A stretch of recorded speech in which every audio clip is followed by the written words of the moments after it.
பால் நீங்க சாப்பிடுங்க. அது அசைவம் சைவங்கிறதெல்லாம் நீங்க வந்து ஆய்வு பண்ண வேண்டாம். இதெல்லாம் விட்டுருங்க. ஒரு இடத்துல உங்களுக்கு அது வேண்டாம்னு தோணும், அன்னைக்கு விட்டுரு. புரியுது? நம்ம எழுதி வச்சுட்டு ஒரு சிஸ்டமேட்டிக்கா போறது வந்து அது தியானமா இருக்காதோ, அது இறைவனை அடையறதுக்கு ஆனா ஒரு வேலையா பண்ண முடியாது. காவி வெட்டி கட்டிட்டே வர்றான், இறைவா உன்னை எனக்கு பிடிக்கும், நீ என்னை ஏத்துக்க அப்படின்னு வந்து ஒருத்தர் சொன்னான். காவி வெட்டி கட்டிட்டே போனான். ரொம்ப நாள் போயிட்டே இருந்தான். ஒரு நாள் இறைவன் காவி வெட்டியை பிடிக்கிட்டான். என்ன இப்படி பிடிங்கிட்டியே, என்ன இறைவா அப்படின்னா, இல்ல எனக்கு வேட்டியே கிடையாதுப்பா, வேட்டியே பிடிக்காது, நானே பிறந்த மணியா தான் நிக்கிறேன், நீ பிறந்த மணியா நின்னுட்டான். இல்லையே நான் நிறைய போஸ்டர் எல்லாம் பார்த்திருக்கேனே, உனக்கு வேட்டி கிட்டலாம் கட்டி பயங்கரமா மாலையெல்லாம் போட்டு அலங்காரம்லாம் பண்ணி வச்சிருப்பாங்க, அது என்னுடைய உருவம் இல்லப்பா, நீ வேற உருவத்தை பார்த்து நீனா ஒரு கற்பனை பண்ணிட்ட, என்னுடைய ஒரிஜினல் நான் பிறந்த மணியா தான் இருக்கிறேன், அதனால நீ பிறந்த மணியா நின்ன அப்படின்னு. அந்த மாதிரிதான். புரியுதுங்களா? அப்ப அவர் வெளியில போனாரு, யாருமே எதுவும் ஃபீல் பண்ணல. அவர் ரொம்ப ஆச்சரியமா பார்த்தாரு. நிர்வாணமா போறோம், ஒருத்தன் கூட நமக்கு வந்து நீங்க நிர்வாணமா போறேன்னு சொல்ல மாட்டாங்களே அப்படின்னா, அது இறைவனே நிர்வாணமா ஆக்குனா அங்க எவனும் எதுவும் சொல்ல மாட்டான். மனிதனே நிர்வாணமா போனா எல்லாரும் கல்லெடுத்து அடிப்போம். இதுதான் விஷயம். தியானமே இதுதான். சிஸ்டமா போனோம்னா புட்டுக்கிட்டு விழுந்துருவோம். அது இறைவனே எது எது எப்ப தேவை, எது எப்ப தேவைன்னா அவ்வளவுதான் விஷயம். புரியுங்களா? இந்த சைவம், இந்த நான்வெஜ் இதெல்லாம் எதுக்குன்னா, ஒரு விஷயம் என்ன எதை சொல்றாங்கன்னா, உடல் சார்ந்து ஒண்ணு, இரண்டாவது எதுக்கு எந்த பொருள் எப்ப பயன்படுத்தணுமோ அந்த பொருளை தான் பயன்படுத்தணும். எந்த சூழல்லையும் ஒரு நான்வெஜ்னால ஒரு உடல் வந்து நல்ல நல தன்மைக்கு வந்துருங்கிறதெல்லாம் இல்ல. அது நமக்கு தேவைப்படாதுங்கிறது ஆத்மார்த்தமா உணர்வுபூர்வமா உணர்ந்த ஞானிகளோட ஸ்டேட்மெண்ட். அவ்வளவுதான் இருக்குல்ல. நம்ம வந்து மக்கள் மாதிரியே மற்றவங்களுடைய நீங்க அந்த மாதிரி ஆகாதீங்க. நீங்க ஒரு தியானம் பண்றவங்க, நீங்க நான் சைவமா இருக்கேன் அதான் இருக்கேங்கிறது கூட பேசாதீங்க. உங்களுக்கு பால் பிடிச்சிருந்தா கொஞ்ச நாள் சாப்பிடுங்க. ஒரு நாள் இந்த பால் டம்ளர் கீழே விழுந்துடும், அது வரைக்கும் காத்துருங்க. உங்களுக்கு முட்டை பிடிக்குதுன்னா சாப்பிடுங்க. ஒரு நாள் அதுவே கீழே விழுந்துரும், நீங்க எல்லாம் தடுக்க முடியாது, அது விழுந்துரும். நீங்க என்ன நினைச்சாலும் விழுந்துரும். தியானத்துக்கிட்ட இருக்கிற குணம் அதான். வேட்டியை புடுங்கினாருன்னு சொன்னாங்கல்ல, இந்த மாதிரி எல்லாத்தையும் புடுங்கிடுவான். புடுங்கப்பட்டாதான் ஞானம். அது புடுங்கப்படலைன்னு நமக்கு வந்து தெய்வீகமான ஒரு செயல் தான். இப்ப நீங்க எல்லாம் யாருன்னா தெய்வீகமான குழந்தைகள். ஞானிகள்னா உங்களை புடுங்கணும். அது உங்க தியானம் புடுங்க, நான் புடுங்க முடியாது. புரியுதா? அதுதான் விஷயம். பேரை கூட பிடுங்கிடுவான், எல்லாத்தையும் பிடுங்குப்போம். அப்ப அது அனுபவம். அப்ப நீங்களும் அங்க இருக்க மாட்டீங்க. புரியுதுங்களா? உங்க கணவரை பார்த்து தப்பி அங்கிட்டு ஓரமா உட்காருப்பான்னு, இது உண்மை. அவரும் உங்களை பார்த்து மனைவியா பார்க்க மாட்டார், தெய்வீகமா தான் பார்ப்பாரு. ஏன்னா அவர் மண்டையில 2 தட்டிடுவாங்க. அதுதான் தெய்வீகம். இப்ப தெய்வீகம், அது ஞானம். சாரதாவுக்கு ஒரு நாளாவது கணவனோட இருக்கணுங்கிற அந்த இருக்கணும்ல, எங்க தட்டுனா அந்த ஆசை வராதுன்னா இங்க தட்டணும். இங்க தட்டிட்டோம் வச்சுங்களேன், என்ன ஆகும் சொல்லுங்க? முன் ஜென்மம் தெரிஞ்சிடும். அதுக்காக இங்க போய் தட்டிக்கிறாங்க. அது ஞானி தட்டணும். ஞானின்னா யாருன்னா அந்த உலகத்துக்கே பெரிய ஞானி சிவன் தான், அவரே தட்டுவார். சும்மா தட்டுனா சித்தம் கலங்கி போய் பைத்தியமா தான் வாட்டர் பாட்டில பொறுக்கிட்டு அலையணும் ரோட்ல. அப்ப அந்த அம்மாவுக்கு என்னாச்சு? குழந்தையா பார்த்தாங்க, குருவா பார்த்தாங்க, கடவுளா பார்த்தாங்க, சிவனா பார்த்தாங்க. அப்ப இவருக்கு என்ன பண்ணாங்க? காளி இவரை தட்டி விட்டாங்க. அப்ப இவர் என்ன பார்த்தாரு? தாயா பார்த்தாரு, சகோதரியா பார்த்தாரு, காளியா பார்த்தாரு, பார்வதியா பார்த்தாரு, குழந்தையா பார்த்தாரு, காலுக்கு பாத பூஜை எல்லாம் பண்ணிட்டு இருக்காரு மனைவிக்கு. அப்ப இவரு மனைவியா தட்டப்பட்டதுனால பார்க்கல, அந்த அம்மாவுக்கு தட்டப்பட்டதுனால கணவனா பார்க்க. அவர் 2 பேரும் ஒரே வீட்டுல இருக்கிறாங்க. இந்த தாம்பத்தியமும் இல்ல, அங்க குழந்தையும் இல்ல, அங்க எந்த குழு காசு கட்ட வேண்டியதில்லை, லோனு கட்ட வேண்டியதில்லை, எதுவும் இல்லை, எல்லாம் போச்சு. என்ன கொஞ்சம் வரலாறா போயிட்டாங்க. அவங்க மறைஞ்சிட்டாங்க. அவங்க போட்டா அவங்க உருவம் மறைய மாட்டுது. புரியுதுங்களா? அவ்வளவுதான் விஷயம். இப்போ உங்களுக்குள்ள அதுதான், அது நிகழணும். அப்ப ஞானங்கிறது தானா ஒண்ணு புடுங்குறது. நான் சவாலா சொல்லிட்டேன், புடுங்கப்பட்டா மட்டும்தான் ஞானம் கிடைக்கும். உன் அக்கௌண்ட்ல 100 ரூபா இருந்தா கூட ஞானம் கிடைக்காது. நீ ஏன்னா எழுதி வச்சுக்க. அப்படி அடைஞ்சிட்டன்னா உண்மையிலேயே இந்த உலகத்துல சிவன் இல்லைன்னு அர்த்தம். சிவன் படைத்த உலகத்துல அப்படி அடையவே எவனாலையும் முடியாது. திறந்தவனால் மட்டுமே ஞானத்தை ஈசன் கொடுப்பான். ஏன்னா அவனே திறந்தவன், அவனுக்கு அதுதான் வெட்டவெளி என்று பெயர். அதுதான் புத்தர் நிர்வாண நிலைங்கிறது எல்லாத்தையும் கம்ப்ளீட். தாய் தந்தை உறவு பேரு எல்லாம் அவன் சரீரத்தை திறந்திருப்பான். அவனுடைய அந்த பிறந்து அவன் தாய் கொடுத்த சரீரமே கிடையாது. தியானம் பண்ணி வேற பார்மெட்ல இருக்கிறான். அந்த சரீரம் கிடையாது, அந்த உடல் கிடையாது. புரியுதுங்களா? அப்புறம் என்ன, நீங்க 300 ஏக்கர்ல நிலத்தை வாங்கி வச்சுட்டு இருந்தீங்கன்னா ஞானம் எல்லாம் கிடைக்காது. இங்க ஒரு விஷயம் கிடைக்கும். தியானத்துல எல்லாருக்கும் ஒரு சின்ன சின்ன வாக்கு கிடைக்கும், சித்து கிடைக்கும், சின்ன சின்ன அனுபவம் கிடைக்கும். 2000 கோடி 3000 கோடி காசு கிடைக்குதுங்கிறதுக்காக நீங்க எல்லாம் பெரிய குருநாதெல்லாம் கிடையாது. புரியுதுங்களா? அதெல்லாம் வாய்ப்பே கிடையாது. அதெல்லாம் நீங்க யாரு உலகம் முழுக்க நீங்க எங்க வேணாலும் இருக்கட்டும், கிடையவே முடியாது. ஞானங்கிறது எல்லாத்தையும் புடுங்கிட்டு விட்டுருவாங்க தலைவர். அவ்வளவுதான். தியானம் புடுங்கிடும், தூக்கி எறிஞ்சிடும் எல்லாத்தையும். விசிறி அடிக்கப்படுவீங்க. ஒண்ணு நீங்க விசிறுவீங்க, அதே பிடிக்க போடுவீங்க. நீ ஒரு கோழி இல்ல ஒரு ஆட்டை வச்சு சாப்பிட்டா கூட உனக்கு தியானம் நீ ஞானம் அடையணும்னா அந்த கறியெல்லாம் நீயே தூக்கி போட்டுருவோம், இல்லைன்னா அதுவே ஓடி போயிடும். அதுதான் அதுக்கு பவர். நீ விட்டு அதுக்கு வேல்யூ, அது விடும், அது வீசும், இன்னொன்னா தூக்கி வீசும். புரியுதுங்களா? நான் நான்வெஜ்ல எக்ஸ்பர்ட். நம்ம 2-3 விருதுகள்லாம் வாங்கி வீட்டுல வச்சிருக்கேன். நான்வெஜ் இல்லைன்னா எங்க வீட்டுல எல்லாம் சேர்க்க மாட்டாங்க. நம்மளாம் செய்யாத வேலையே இல்லை. புரியுங்களா? இந்த வேலை தான் செய்யணும்னு வச்சிருப்பாங்கல்ல, அதெல்லாம் இல்லை. எல்லா வேலையும் அதுதான் அதுக்குள்ள இருக்கின்ற ஒரு செயல். ஒரு நாள் என்ன ஆகி போச்சுன்னா, ஒரு இரவுல நம்மளை பிடிக்காம போயிடுச்சு. ஏன்னா நம்ம பண்றது ரொம்ப ரொம்ப தவறா இருக்கு. இப்ப வீட்டுல எல்லாம் அழுக ஆரம்பிச்சிட்டாங்க.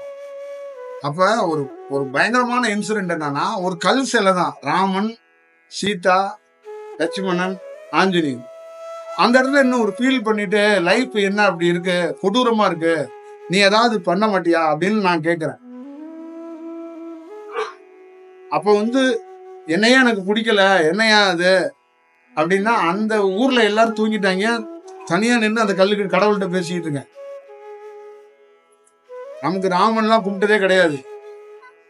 அப்ப போய் அந்த நேரத்துல பேசும்போது அந்த கேட்ல என்ன பண்ணிட்டாங்கன்னா, ஒரு சின்ன கைத்தை கட்டி வச்சிருந்தாங்க. அந்த கைத்தை எடுத்து, நாளையிலிருந்து நான் நல்லவன், இந்த நிமிஷமே நான் அந்த கைத்தை கட்டிக்கிறேன், நாளையிலிருந்து எந்த தப்பு செய்ய மாட்டேன் அப்படின்னு கட்டிக்கிட்டு போய் படுத்துட்டேன்.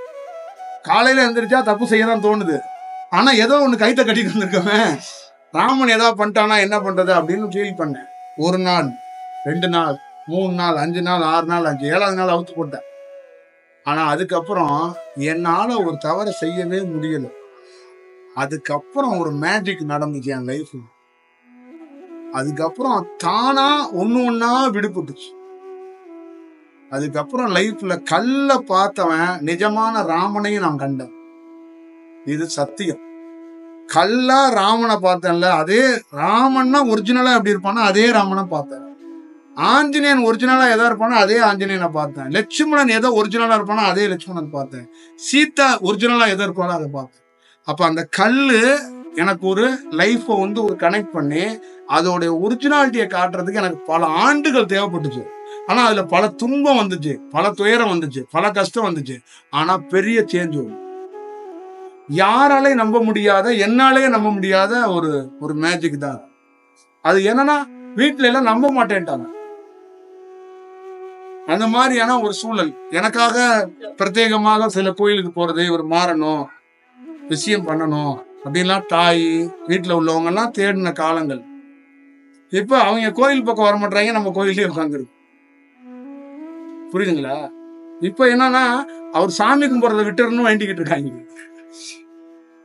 அப்ப எந்த மாதிரி மாறி இருக்கும் அப்படிங்கறத பாரு. அப்ப ஒரு மனிதன் அவன் மாறல, மாற்றப்பட்டவன். இப்ப நான் உருவாகல, உருவாக்கப்பட்டேன், அவ்வளவுதான். அந்த இன்சிடென்ட் இருக்குல்ல, அது ரொம்ப என்ன பாதிப்பு ஏற்படுத்துச்சு. ஒருத்தனுக்கு தன்னையே பிடிக்காம போயிடுச்சுன்னா எப்படி இருக்கும்? அப்ப நம்ம எவ்வளவு ஒரு மோசமான ஒரு வாழ்க்கையை வாழ்ந்துட்டு இருக்கோம். எல்லாரும் சொல்லிட்டாங்க சரியா இல்லைன்னு, ஆனா நம்ம காது கொடுத்து கேட்க மாட்டோம். ஒரு நாள் நமக்கே நம்மள பிடிக்கல, இப்ப என்ன பண்றது? அவ ஃபீல் பண்ணி நம்ம ஒண்ணு பண்ணுவோம்ல. அப்ப அந்த மாதிரிதான் ராமன்ட்ட நின்று ஃபீல் பண்ணேன். ஆனா அது நிஜமா அனுப்பிச்சு பாருங்க, அது நிஜமாலாம் ஆகிறதுக்கான சாத்தியமே கிடையாது, சாத்தியம் கிடையாது. ஆனா என் லைஃப்ல மறக்க முடியாத இன்சிடென்ட், மறக்கவே முடியாது.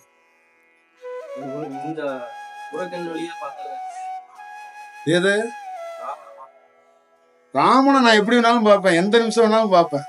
ராமன்லாம் வந்து என்னன்னு கேட்டீங்கன்னா சும்மா நம்ம சொல்றதெல்லாம் கிடையாது. ராமனோடய வாழ்வோம் நம்ம, புரியுதுங்களா? ராமனோடய தூங்குவோம் நம்ம. சும்மா எப்பயாவது சைட்ல பார்ட் டைமா பாக்குறதெல்லாம் கிடையாது. அதெல்லாம் அந்த பேச்செல்லாம் நம்மள்ட்ட இல்லை. நம்ம வந்து ராமனோடய இருப்போம், ராமனோடய வாழ்வோம், ராமனோடய பேசுவோம். அந்த மாதிரியான கட்டத்துக்கு போயிட்டோம் நம்ம. ஆமா, நம்ம வந்து அந்த மாதிரியான இந்த நாங்கிட்டு போயிட்டே இருக்கும்போது ஒரு கமண்டலத்தோட ஒருத்தர் வந்தாருங்கிற அந்த கதையெல்லாம் கிடையாது. எப்பயுமே ராமனை பார்ப்போம். நம்ம நினைச்சோம்னா ராமன் வருவான், அதான் விஷயம். அந்த வாய்ப்புகள் என் வாழ்நாள்ல மறக்க முடியாத ஒரு அனுபவத்தை அது ஏற்படும். நான் வந்து இந்த கேரளாவுக்கு சமீபத்துல போகும்போது ஒரு ராமனுடைய பாதம்னு அந்த ராமன் கல்லுன்னு இருக்கிற இடத்துல உட்காந்து அந்த மலைக்கு எதிரில் தியானம் பண்ணி 3 கீரி புள்ள வந்துருச்சு. பொதுவா அந்த கீரி புள்ளைகள் வந்து நாகத்தோட ஸ்மெல் இருந்தா வரும். அப்ப நம்ம வந்து உட்காந்தே இருக்கிறோம். பொதுவா அந்த கீரி புள்ளிகள் வந்து எப்படி அதோடைய ஜெனரேஷன் என்னன்னு கேட்டீங்கன்னா, ஆண் நாகமா இருக்கிறது தான் அடுத்த பிறப்புல கீரி பிள்ளையாகும். புரியுதுங்களா? பெண் நாகமா இருக்கிறது எதுவுமே கீரி பிள்ளையா பிறக்காது. ஆண் நாகமாக இருக்கிறது எல்லாம் கீரி பிள்ளையாக பிறக்கும். அதுவே தன்னுடைய வம்சாவளிட்டு சண்டைக்கு போகும். எப்படி ஒரு சக மனிதன் போய் கூலிப்படையா இன்னொரு மனிதனை வெட்டிக்கிட்டு இருக்கான்ல, அந்த மாதிரியே அதுவே ஒரு நாக வம்சாவளி தான். யாரு? கீரி பிள்ளைய. அதுவே நாகத்தை வந்து கடிச்சு போட்டுரும். ஆனா எந்த கீரி பிள்ளையும் பெண் நாகமாக இருக்கிற கீரி பிள்ளை நாகம் வந்து கீரி பிள்ளையாக பிறக்காது. ஆண் நாகமாக இருக்கிற நாகம் தான் கீரி பிள்ளையாக பிறக்கும். அப்ப அந்த 3 கீரி பிள்ளையும் உட்கார்ந்துட்ட போது நம்மள நாகம் தெரிஞ்சு கடிச்சு போடதான் வந்திருக்காங்க, ஏதோ ஒரு வேலையில வந்திருக்காங்க அப்படின்னு தான் நம்ம வந்து அப்படியே இருந்துகிட்டே அப்படியே கொஞ்ச நாளைக்கு பார்த்து அதை ரசிச்சு அப்படியே இருக்கும்போது அதுக்கப்புறம் தான் தெரிஞ்சு வந்தவன் அவன் கீரி புள்ள கிடையாது, அவன் நமக்கு வேண்டியவன், அவன் வேற வடிவத்துக்குள்ள வேற செயலுக்காக வந்தவங்க அப்படிங்கிறத நம்ம அதை உள்ள அது பார்க்கப்பட வேண்டிய அவசியமான விஷயம். அது ரொம்ப இது மாதிரி எல்லாம் ஒரு நிகழ்வுகள். அது எதுக்குன்னா அந்த பிறப்பு என்னன்னு உணர்த்துறதுக்கான வேலை. இந்த கீரிப்புள்ளி சம்பவமா ஒண்ணு இருக்குல்ல, அது என்ன பிறப்போட ரகசியம்? இப்ப கீரிக்கு நாகத்துக்கான என்ன அந்த ஃபைட்டிங், அந்த விஷயம், இப்ப அதெல்லாம் அந்த ஒரு ஒரு ஒரு 3 செகண்ட்ல அதோடைய ஹிஸ்டரியே நமக்கான காட்டப்பட்டுச்சு. அதுதான் அதோடைய வடிவத்தை நம்ம பார்க்கறதுக்கான ஒரு வாய்ப்பு அந்த மாதிரி இருக்கு. அதனால வந்து லைஃப்ல உங்களுக்குள்ள இந்த நம்ம சின்ன சின்ன கெட்ட பழக்கம்லாம் வச்சிருக்கோம், நம்மளால மாற முடியுமா மாற்ற முடியுமான்னா மாற முடியுமாங்கிறது மனிதன் தான். ஆனா மாறி போவாங்கிறது தியானம். அவன் அங்க மாறலாம், அவன் மாற்றலாம் ஒண்ணு வேண்டியதில்லை, தியானம் மாற்றி விட்டு போயிடும். அதுதான் அதோடைய சூழல். அது நடக்கும். அது நீங்க எப்படி வேணாலும் இருக்கலாம்.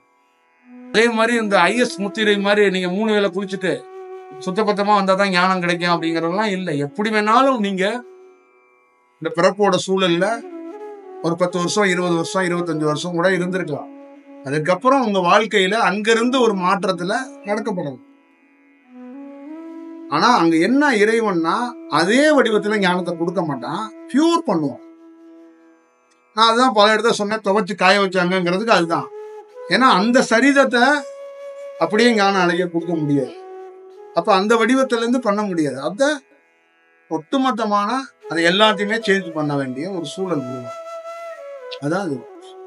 அதோட ப்ராசஸ் வந்து ரொம்ப தீவிரமா ஒரு ஸ்டெப் பை ஸ்டெப்பா நடக்கும். அதெல்லாம் இருக்கு. அப்ப ஒண்ணுல இருந்து விடுபடுறது.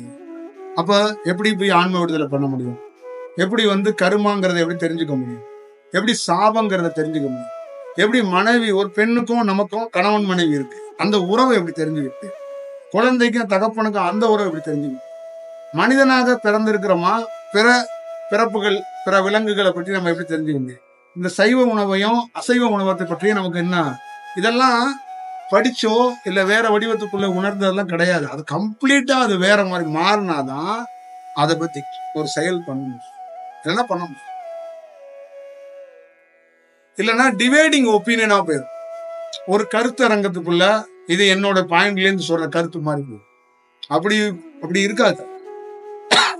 ஒரு ஞானிங்கிறது நீ நம்பினாலும் நம்பலனாலும் இது பிரபஞ்சத்திலேயே கொடுக்கப்பட்டது, நான் கொடுத்துட்டேன், நீ நம்பு நம்பாட்டி போ, இது நிகழும் அப்படின்ட்டு போயிட்டே இருக்கணும்.